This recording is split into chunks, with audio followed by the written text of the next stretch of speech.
Sul, e isso de alguma forma nos une, e acredito que hoje é um desses momentos para a gente poder ouvir sobre isso, inclusive trazer a nossa ajuda, né, com a doação de leite. Eu estou vendo ali muita doação também de mantimento para o pessoal do Rio Grande do Sul, então que bom que estamos nos mobilizando.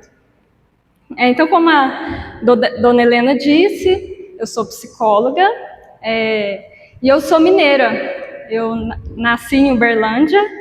Eu e o meu marido Pedro viemos morar em São Joaquim há 6 meses. Nós nos mudamos para cá para que eu pudesse assumir esse cargo no Tribunal de Justiça, no fórum aqui de São Joaquim da Barra. E aí a gente encarou esse desafio, né, de deixar tudo para trás em Uberlândia e assumir uma nova vida aqui. E isso se tornou mais fácil depois que a gente encontrou essa igreja, né, e fomos acolhidos, nos sentimos muito bem aqui, muito bem recebidos, e isso é o que mais nos ajuda num processo de adaptação, né, de mudança de cidade. E aí, então, a convite da SAF, né, eu vim aqui para falar desse assunto. Interessante que a dona Helena falou, né, do cuidado como um princípio cristão, e eu fiquei pensando sobre esse tema que a gente colocou, cuidar uns dos outros. Na Bíblia até mesmo diz esse uns dos outros várias vezes, né? Orai uns pelos outros, suportai uns aos outros, confessai uns aos outros. Então é sempre uns aos outros, nunca é um fazendo por todos, nunca é uma pessoa só recebendo, mas o cuidado é sempre essa relação mútua, dialética e dinâmica. Então, eu quero começar definindo para vocês esse cuidado. Então, hoje eu quero falar numa perspectiva mais da minha área mesmo, da psicologia. E a gente entende, então, que o cuidado, ele é sempre mútuo, dinâmico e dialético. Nós somos seres que nós aprendemos a cuidar porque nós fomos cuidados um dia. Então, nós aprendemos a amar porque um dia nós fomos amados. Então, só é capaz de cuidar quem recebeu cuidado. Nesse sentido, o cuidado não alude a uma relação marcada por assimetrias, onde de um lado há uma existência em falta e de outro lado há uma existência plena. Então, a gente não fala de relações de autoridade e sujeição. Eu preciso cuidar, assim como eu preciso de cuidados. Então, assim, sempre nesse sentido de cuidar e receber cuidado. Pode passar. E aí, para falar sobre isso, eu sigo uma abordagem na psicologia que é da psicanálise winnicottiana. Talvez poucos tenham ouvido falar, mas Winnicott é um autor muito importante na psicologia, que ele entende o cuidado como fundamental para a gente pensar as relações humanas. E aí, por que isso é importante? O ser humano, o bebê humano, é o filhotinho mais dependente e vulnerável que existe em todas as espécies.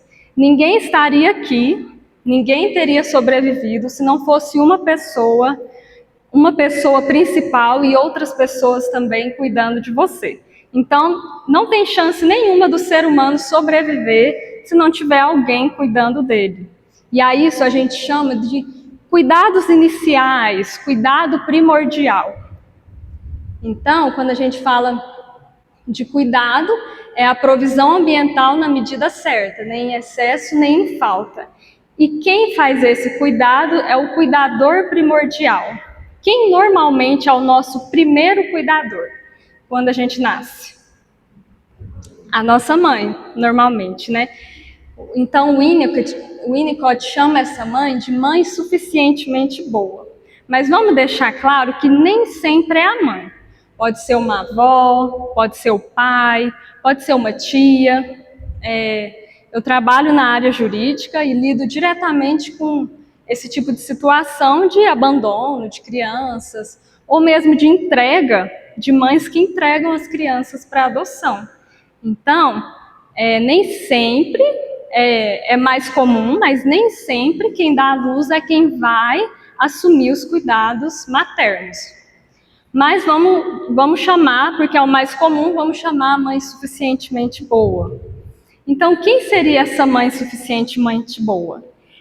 Não é a mãe perfeita, mas é aquela que falha na medida certa, em doses que o bebê consiga suportar.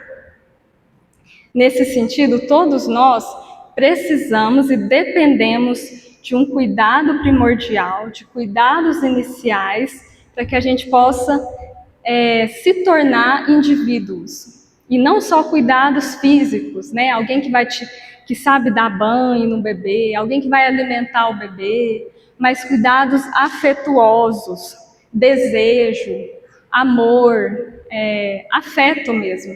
Nós dependemos desse cuidado. E o Winnicott, ele foi um psicanalista que também era pediatra. E ele foi na época da Segunda Guerra Mundial. Ele foi convocado pelo governo a atender todas aquelas crianças que tinham sido afastadas de suas famílias por conta da guerra. Então eram várias crianças que estavam sem pai e sem mãe, em abrigos, em instituições, ou então com outras famílias que elas não conheciam. E ele atendeu mais de 60 mil crianças nessa situação. E aí ele fez vários estudos, teve vários insights a partir desses atendimentos, mas o principal, aquilo que fundou a teoria dele, é que nós, seres humanos, precisamos do cuidado primordial de uma pessoa que tem desejo e amor por nós. Ele disse que tinha uma instituição que cuidava de crianças, mas era tipo uma cuidadora cuidando de 20 crianças. E que ela ia lá, dava mamadeira para a criança, dava o alimento, dava o banho. E tinham crianças que foram para famílias e eram cuidadas, uma criança para uma família.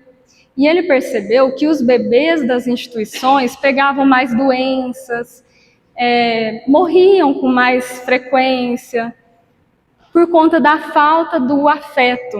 Não que aquelas cuidadoras não estivessem dando o melhor, mas elas não tinham tempo de pegar o bebê no colo, de olhar nos olhos do bebê, de ter aquele cuidado com investimento de afeto, de amor. E ele percebeu o quanto isso afetava as crianças, porque nós dependemos de um cuidado que não é só físico, mas que também é afetuoso, que também tem amor. E aí as crianças que tinham essa falha de cuidados iniciais eram as crianças que mais tarde iriam desenvolver o que eles chamavam de comportamentos delinquentes, de atos antissociais, crianças que iam atuar contra a sociedade, como uma forma dessa criança falar: tiraram uma coisa muito importante de mim, lá no início da minha vida, e agora eu estou reivindicando isso de volta da sociedade. Então, eu estou dando essa introdução para dizer o quanto nós somos dependentes de cuidados desde que nós nascemos. E que esse cuidado inicial é fundante para o nosso psiquismo, para nós enquanto ser social, para a nossa saúde física, para nós desenvolvermos relacionamentos saudáveis com as pessoas. Esse cuidado materno primordial é o que nos funda enquanto seres humanos e o que nos funda o nosso psiquismo, a nossa saúde mental. Então eu coloquei aqui, né? Mantém aquele lá ainda.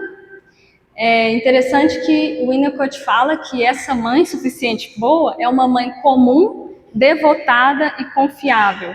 Não é uma mãe com habilidades incríveis, não é uma pessoa com conhecimento técnico, é uma pessoa comum, devotada, que se dedica ao cuidado e confiável, constante, que se mantém, que não desaparece, que não se ausenta, mas que se mantém, uma figura que é confiável e que é contínua.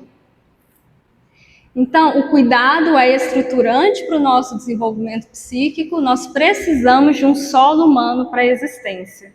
E isso é do início ao fim da vida.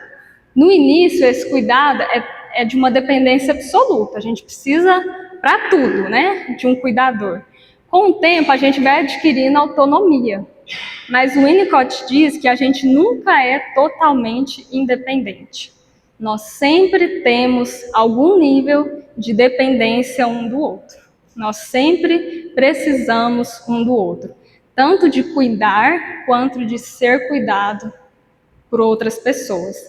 Tanto é que eu trabalho em clínica e o que a gente mais percebe é que pessoas depressivas, pessoas com adoecimento mental de todas as ordens, são pessoas que têm em comum um fator de risco que é a ausência de rede de apoio. Pessoas que são mais sozinhas, às vezes as pessoas nem são sozinhas no sentido de não ter ninguém com elas, mas elas se isolam, elas não buscam ajuda, elas não se colocam no lugar de pessoas que dependem do cuidado de outras pessoas. Até porque viver em comunidade, se relacionar com pessoas é uma forma de autocuidado também. Então a gente precisa um do outro, do início ao fim da vida. E eu acho assim muito incrível que Deus nos fez de uma forma que a gente nasce totalmente dependente, a gente cresce, adquire autonomia, mas depois a gente vai se tornando pequeno de novo. Então, conforme a gente vai envelhecendo, a gente vai se tornando um pouco mais dependente de novo das pessoas. Na idade aí avançada, idosos, têm necessidade de cuidados, mais do que uma pessoa adulta. Então, isso nos mostra que nós estamos o tempo todo conectados um com o outro. Pode passar. E aí, nesse sentido, o adoecimento para Winnicott é o resultado da falta de cuidado, em todos os sentidos. Tanto a pessoa que, eu não preciso de cuidado físico, eu sou uma pessoa saudável, mas eu me acho independente, autossuficiente. É uma pessoa também adoecida, tanto é que pessoas consideradas com transtorno de conduta e psicopatas, né, que a gente chama usualmente, são pessoas que também são adoecidas, e porque o grande problema delas é um problema relacional. Elas não se importam com o outro. Elas sentem que não precisam do outro. Então eu descarto o outro, não me importo com ele, se está sofrendo, se está passando dificuldade. É como se essa pessoa faltou o cuidado primordial para que ela desenvolvesse a capacidade de empatia, de cuidar. Também é um adoecimento. A pessoa que se coloca no lugar de não precisar do outro. E também a pessoa que adoece por falta de rede de apoio mesmo, por estar sozinha. Por isso que a gente divulgou lá, né, cuidar uns dos outros como fator de proteção em saúde mental. Porque estar com as pessoas, viver nessa lógica de cuidado nos protege fisicamente, psicologicamente.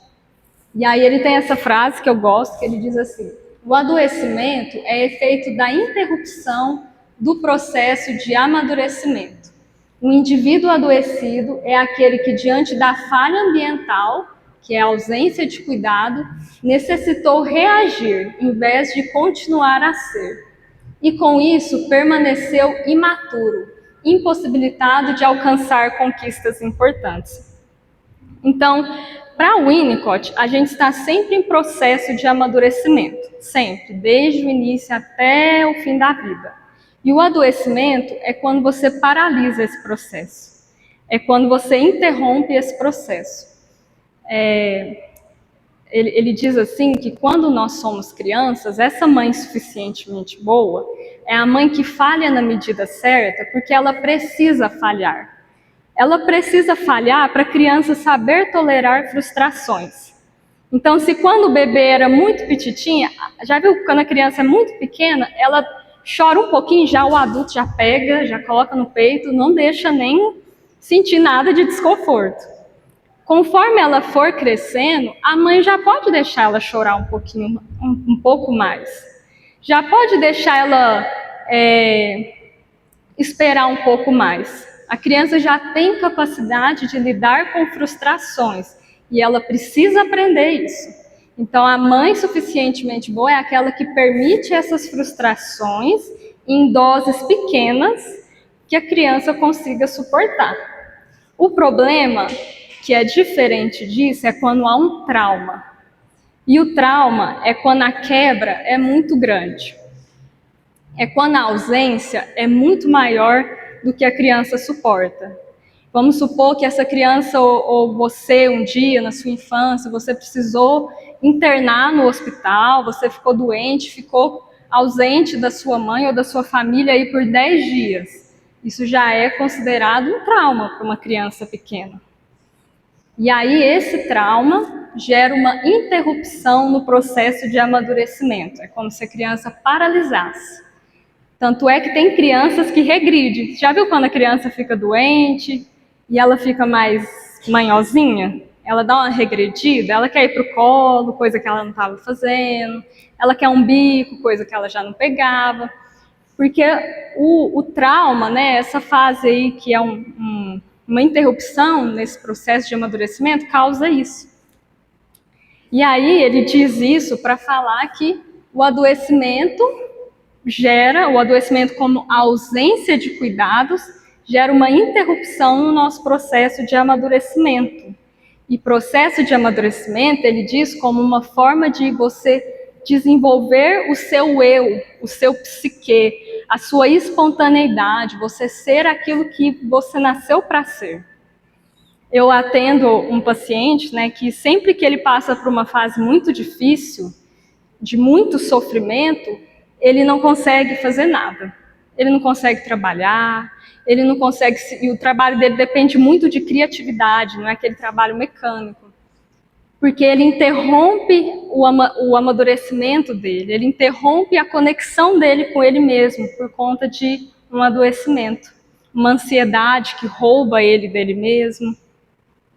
Então, sempre que a gente se depara com esses adoecimentos psíquicos, isso interrompe o nosso processo de amadurecimento e impossibilita a gente de alcançar conquistas importantes. Pode passar.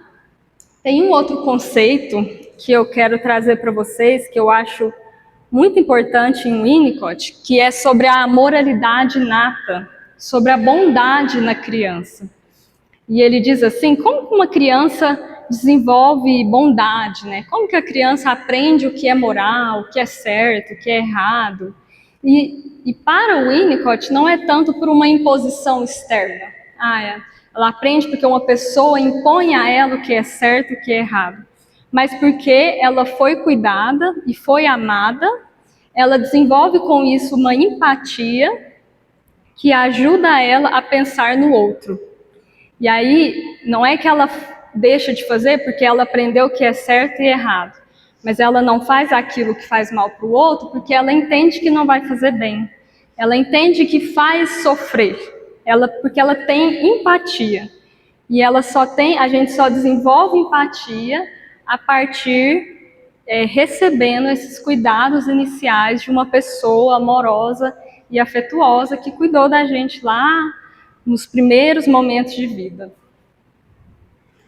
E aí, um pouco disso que a gente estava falando, sobre o adoecimento pela falta de cuidado, então, um dos fatores de risco para adoecimento mental, que também é adoecimento físico, a gente separa assim, só para uma questão didática, mas nós somos um ser único, dotados de psíquico, físico, social, espiritual, tudo em uma pessoa só. Então, quando a gente adoece mentalmente, o nosso físico também fica afetado, assim como o nosso espiritual e a nossa vida social também. Mas a pouca ou ausência de rede de apoio, como eu já falei, é um grande fator de risco para adoecimento. Dificuldade de pedir ajuda, né, reconhecer as nossas limitações. E o que eu percebo hoje é que a nossa grande dificuldade para pedir ajuda é porque a gente não consegue reconhecer as nossas limitações. Reconhecer que a gente precisa do outro. E essa dificuldade vem porque quando nós pedimos ajuda para alguém, a gente tem que se expor, de certa forma. A gente tem que falar, eu estou passando por isso lá em casa, eu estou passando por essa situação, a parte financeira lá em casa não está bem, eu estou com um problema na minha família. Você tem que se expor de alguma forma. E isso não é fácil.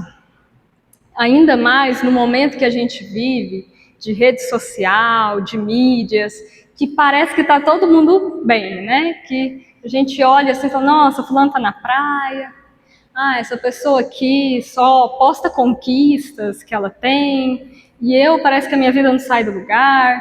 E aí a gente fica sentindo que só a gente que passa por problema, então eu não vou compartilhar isso que eu estou vivendo.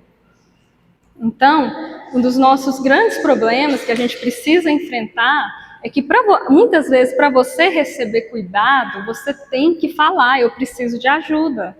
Alguém pode me ajudar? Olha, eu estou sozinho aqui, eu estou sem apoio da minha família, eu estou sem comer. Igual as pessoas lá no Rio Grande do Sul. Você vê o tempo todo as pessoas postando, gente, manda ajuda, a gente está precisando de ajuda. E assim, porque é uma situação extrema, mas nas situações sutis também, do nosso dia a dia, a gente precisa falar. Muitas vezes a gente não recebe ajuda porque a gente não fala. A gente não recebe cuidado porque a gente não fala. E aí, uma imagem que eu vou mostrar, que é desse livro aqui, eu gosto desse livro. Alguém conhece?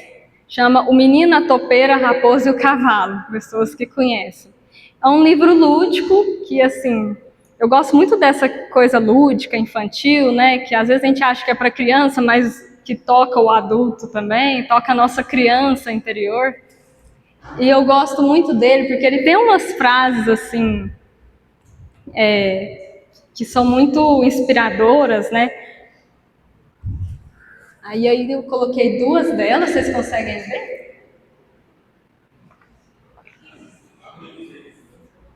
Eu vou ler, porque a letra também é meio ruim de entender. Mas assim, esse livro é sobre uma amizade que foi desenvolvida entre uma topeira, um cavalo, uma raposa e um menino. Aí você pensa, nossa, nada a ver, né? Mas é justamente isso, assim, é para mostrar que por mais que nós venhamos de famílias diferentes, de cidades diferentes, situação econômica diferente, o que nós precisamos, lá no fundo, não muda para cada um de nós, que é esse cuidado no sentido de afeto, de empatia. E aí o menino pergunta, quando foi que você se sentiu mais forte? Quando tive coragem de mostrar minhas fraquezas, responde o cavalo. E na outra, qual é a coisa mais corajosa que você já disse? Perguntou o menino. Socorro, respondeu o cavalo. Então, assim, porque exige muita coragem a gente pedir ajuda, a gente reconhecer a nossa necessidade de cuidado. E o Winnicott, inclusive, ele fala que a gente está falando aqui, né, da importância desse cuidado inicial para a gente, como assim, um pilar fundamental para a nossa existência, mas tem pessoas que não tiveram isso. Tem pessoas que tiveram de forma muito falha.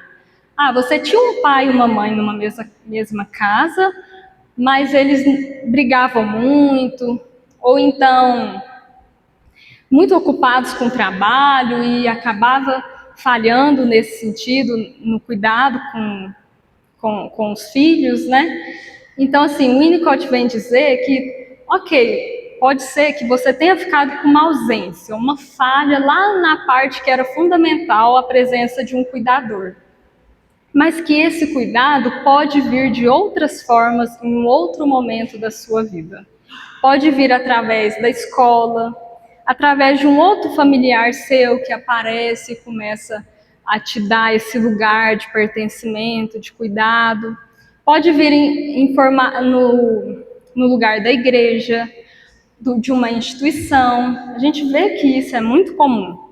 Às vezes a gente vê histórias de pessoas que passou muita dificuldade, ou então nem era uma ausência de cuidado, mas vivia maus tratos mesmo dentro de casa, situação de abuso, e uma pessoa que teve uma falha, uma deficiência muito grande de amor na sua infância, mas que ela pode ter a reparação disso mais tarde, por meio de outros relacionamentos, de outras pessoas. E eu acredito muito, por experiência própria, que Deus ocupa esse lugar na nossa vida. Porque ele colocou o homem e a mulher como mãe para fazer isso inicialmente.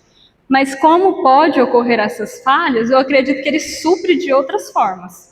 Através de outras pessoas, de outras instituições, através da igreja, pessoas que vão inaugurar experiências de afeto na nossa vida, que vão reparar essa falta. Então, a gente pode encontrar esperança de que esse cuidado vai vir de alguma forma. E para esse cuidado vir, para essas pessoas, alguém tem que fazer. Então, assim, nós podemos ser essas pessoas, né? Que vai cuidar, que vai, por meio de um gesto, de uma palavra, a gente pode ser que a pessoa esteja tendo a primeira experiência de afeto na vida dela, de alguém que genuinamente está se preocupando, está mostrando para ela, está dando para ela uma experiência de amor. E aí, pode passar.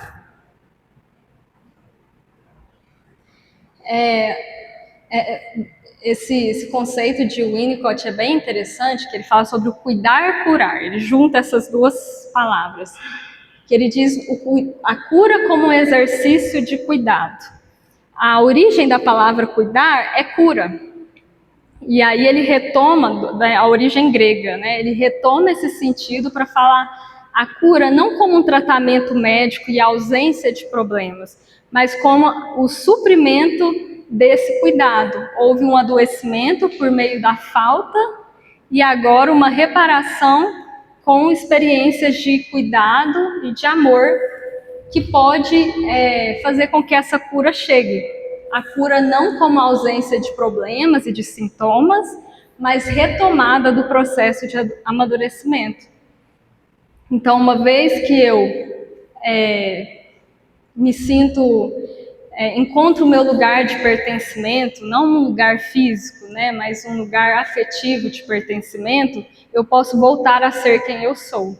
Posso voltar a me desenvolver minhas habilidades, meu potencial, porque agora eu não preciso me preocupar de me encaixar, de que eu preciso um indivíduo falseado, que é aquilo que esperam dele para conseguir se adaptar e se encaixar em algum lugar. Porque a experiência de amor não nos exige que a gente seja alguém que a gente não é. Então, pode passar? Uma coisa que eu queria deixar também é que nós, como eu disse, né, que a gente precisa pedir ajuda, a gente precisa reconhecer, e às vezes tem pessoas que ocupam um lugar na família, na igreja, muito de cuidar, e não se coloca enquanto alguém que precisa de cuidado. Então, que a gente consiga também sair um pouco do lugar de cuidador e ir para o lugar de ser cuidado. Às vezes a gente pensa assim, nossa, mas se eu não estiver aqui para cuidar, vai desmoronar tudo. Eu preciso ser essa figura que cuida, que dá conta, que está aqui. As pessoas precisam de mim, dependem de mim. Às vezes tem muito assim, que normalmente é uma mulher, né, na família, uma matriarca que junta a família, que dá conta de tudo. E que, se eu não estiver ali, a coisa não anda. E às vezes é uma pessoa que precisa muito de cuidado, mas ninguém consegue enxergar ela como alguém que precisa de ajuda, porque ela é sempre aquela que cuida. Então nós precisamos também olhar para essas pessoas. Tem um outro autor na psicologia que fala, quando você vê uma pessoa bem, que está cuidando, igual, por exemplo, o pessoal lá no Rio Grande do Sul, que está cuidando, né, que eles não estão precisando de ajuda, aparentemente, eles estão indo lá cuidar, a gente precisa cuidar para que esses também estejam recebendo apoio. Porque para eles cuidarem, eles precisam estar bem. E para estar bem, eles precisam ser cuidados.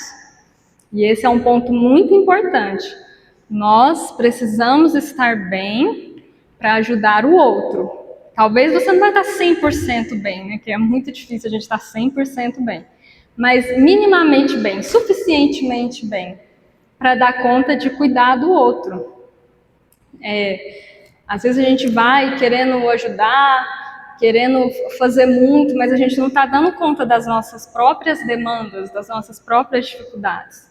Então, entender também que o cuidador precisa de cuidado, precisa também olhar para ele e os outros também olhar para ele. E aí eu coloquei essas 3 coisas aí, essas 3 palavras, como formas de cuidado, né? E uma coisa muito importante é que escutar é um pressuposto basilar para o cuidado. Porque às vezes a gente tem que tomar muito cuidado para a gente não querer cuidar do outro a partir daquilo que eu acho que é bom para o outro. Ah, não, mas porque aí você pode acabar sendo muito invasivo e sufocante até. É aquela coisa, mas eu só estou tentando te proteger. Mas por trás tem uma tentativa de controle. Então a gente primeiro precisa entender até que ponto eu posso ajudar essa pessoa, posso cuidar dela, e para isso eu preciso escutar. E o que é escutar? Escutar é você estar diante de uma pessoa entendendo que existe um outro diferente de você, uma história diferente da sua, e que sente as coisas de um modo diferente, que você não conhece. Então é você reconhecer o seu desconhecimento e também evitar a ansiedade por soluções rápidas. Não, mas para isso é só você fazer isso que você vai ficar bem. Não, mas você está precisando de um óleo, não sei o quê, para poder antes de dormir, que você vai ficar bem. Pode até ser que isso funcione, mas escuta primeiro. O que será que essa pessoa precisa? Escuta ela, vê o que ela vai falar. Às vezes ela só está precisando ser ouvida. Ela quer alguém que senta ali e escuta ela e acolha o que ela está falando. Ela nem quer solução. Tem atendimentos que eu passo praticamente calada, só acolhendo e contendo. Ah, nossa, mas você só faz isso? E tem pouca gente que dá conta de fazer isso. Porque a nossa angústia é tão grande frente ao que o outro está trazendo, que a gente quer logo achar solução. E às vezes na tentativa de achar solução, você inibe a pessoa. Que aí a pessoa já vai ficar mais retraída, achando que está te preocupando demais, então não vou falar não. Então escutar é um exercício difícil, que exige de nós paciência, humildade para reconhecer o meu lugar diante do outro, e cuidado, né, com o que a gente fala, com o que a gente pensa, com o que a gente muitas vezes julga, né, a partir do nosso lugar.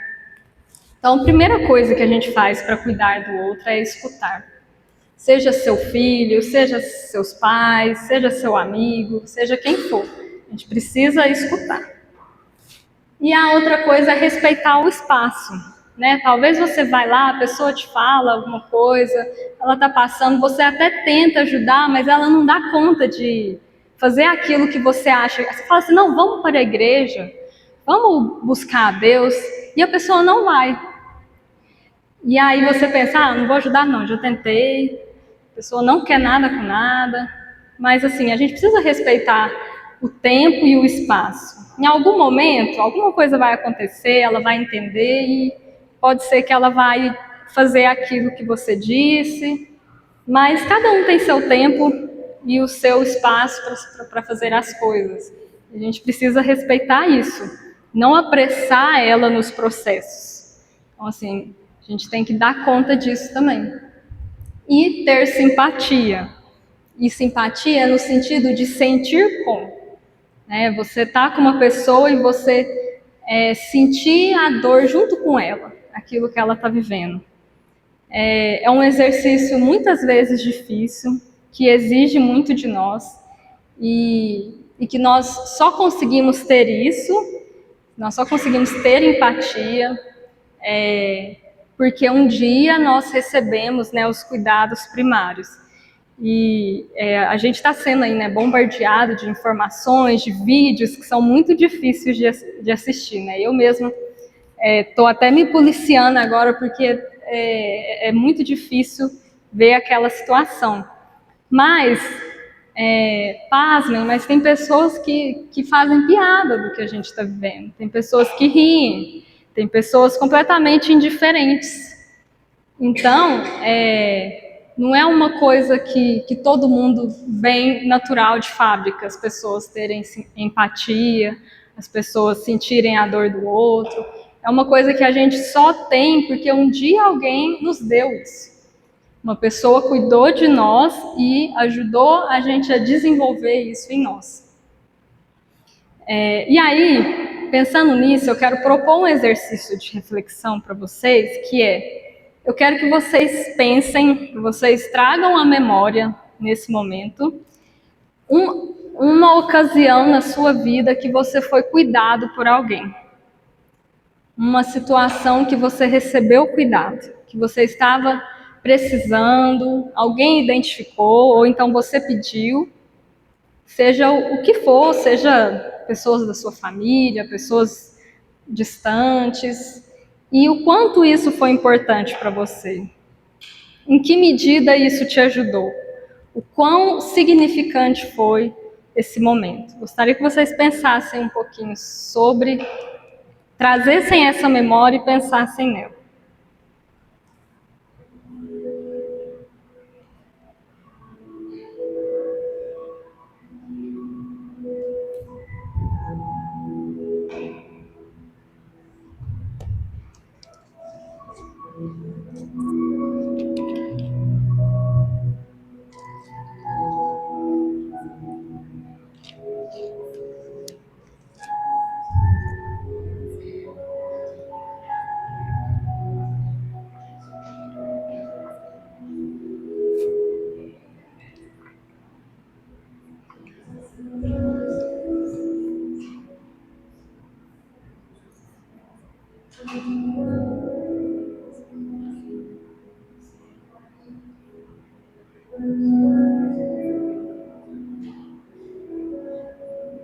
Agora, quero que vocês pensem no momento em que você cuidou de alguém. Como que você identificou que essa pessoa ou que essas pessoas precisavam de cuidado? Você sabe, você conseguiu ver o impacto do seu cuidado ou não? Quando foi que isso aconteceu? Quem eram essas pessoas?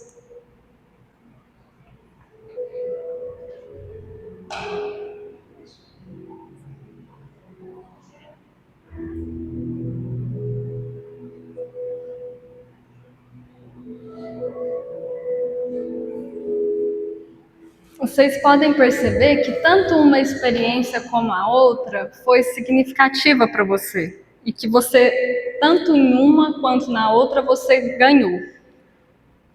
Porque a gente se humaniza e a gente se torna melhor quando a gente recebe cuidados e quando a gente cuida um do outro.